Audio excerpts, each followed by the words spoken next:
As a pre-service teacher, I learned early on that the teaching journey lies not simply on the words written in pages, documents, and textbooks. It is paramount that I apply this information analytically in context to my teaching and compare it to the experiences of teachers on the field. Therefore, it was with great pleasure that I had the opportunity to interview Mr. Alex Rosie.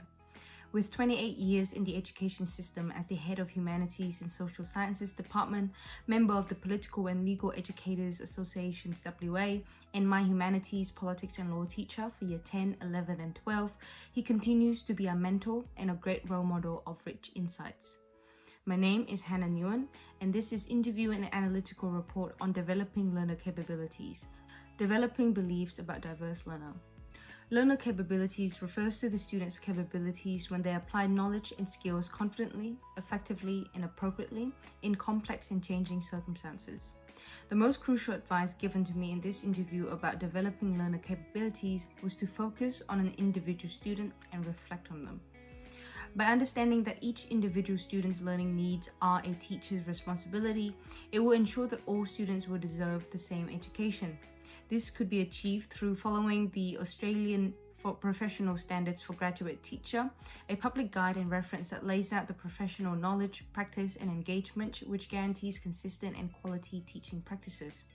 Examples including demonstration of teaching strategies that accommodate students with diverse linguistic, cultural, religious, and socio-economic backgrounds, students of Aboriginal and Torres Strait Islanders background, and students with disability. Beliefs, attitudes, values, and capabilities of educators. Each educators have a reason why they choose their profession, accumulating into the professional qualities, beliefs, and attitudes that define them as a teacher.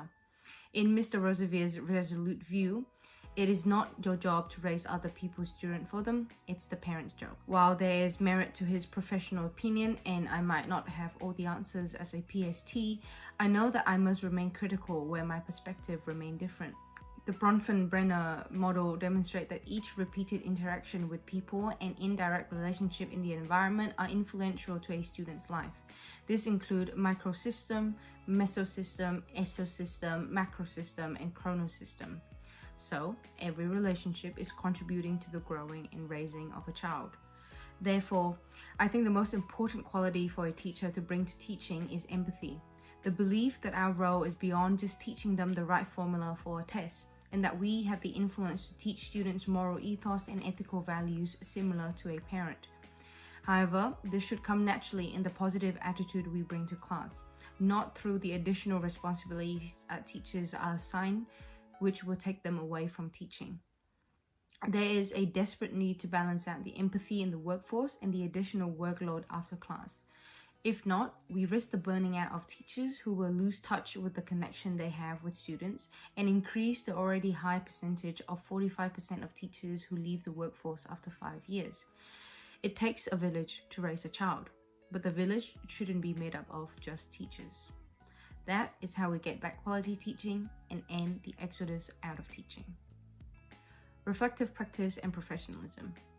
Reflective practice was first mentioned in the 20th century, in which John Dewey noticed the differences in routine actions which are guided by tradition, habit, authority, and instinctual expectations versus reflective actions which focus on constant self-appraisal and development. This is further explained and defined by Attard and Amour as a process of teachers collecting evidence from their practice, allowing them to rethink and potentially open themselves to new interpretations. In this matter, both my interviewee and I strongly agree on the importance of reflective practice in teaching. He said, to reflect at the end and writing down detailed content of your thinking, show your supervisor that you're a reflective learner and that you're taking your job seriously. Reflective practice comes in 3 levels. Firstly, technical reflection, which concerns primarily with applying research-based knowledge. Secondly, practical reflection, which focuses on goals and connections between principles and practices. Lastly, critical reflection, which tackles beyond classroom problems and involves moral and social issues such as equity and emancipation. It is argued by Zeichmann that the notion of hierarchical sorting of these reflections should be disbanded, as they act more as preferences, similar to pre-service teachers' priority use of reflection on action over reflection in action. Reflection on action occurs after lessons, which allow teachers to look into the past decisions without distraction, whereas reflection in action is simultaneously analyzing your teaching decisions while continue to engage with the classroom. To Mr. Rosie, this formative reflection looks like asking the class if they have any question during the class, an equally important measure to the summative assessments.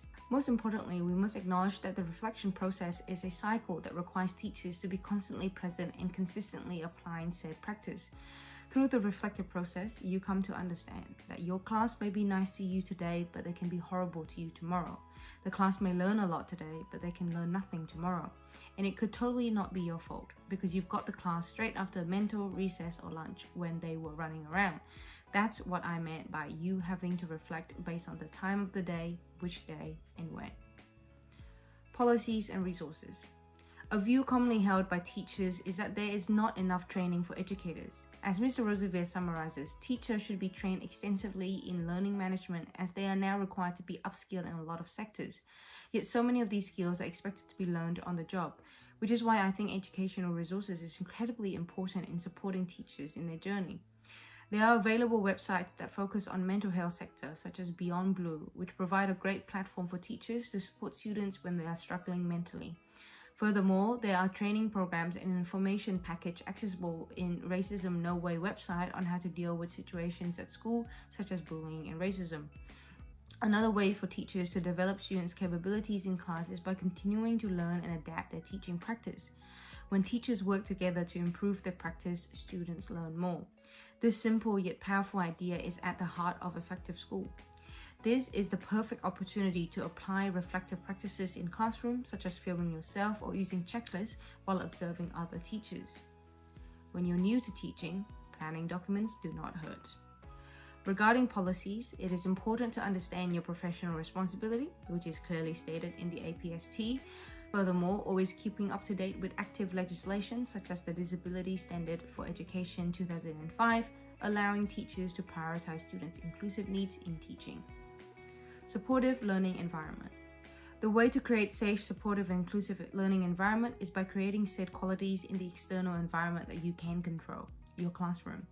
While different students regulate in different ways, there are general conscious actions that teacher could take to ensure a welcoming school environment. Some classroom strategies include creating predictability for students to reduce moments of dysregulation. When changes of routine happen, the key to manage that is communication. Tell them the differences and what to expect, and remind them that you can get back to the routine after the change. Another way to keep consistency is to have class rules and timetables hung around the wall. Having preventive and proactive measures in the classroom by keeping a neutral tone in conflicts and avoiding getting swept into a child's escalation and pre-arranged quiet space for students to regulate in. They are just some examples of what teachers could do in the classroom to promote safety. However, every action that teachers committed contribute to creating a healthy environment for students to thrive, linking previously mentioned topic. By understanding that all students are diverse with different capabilities, by holding true and reflecting on the professional values of helping students improve, we will create a safe, supportive, and inclusive learning environment. Thank you for listening. This is my reference.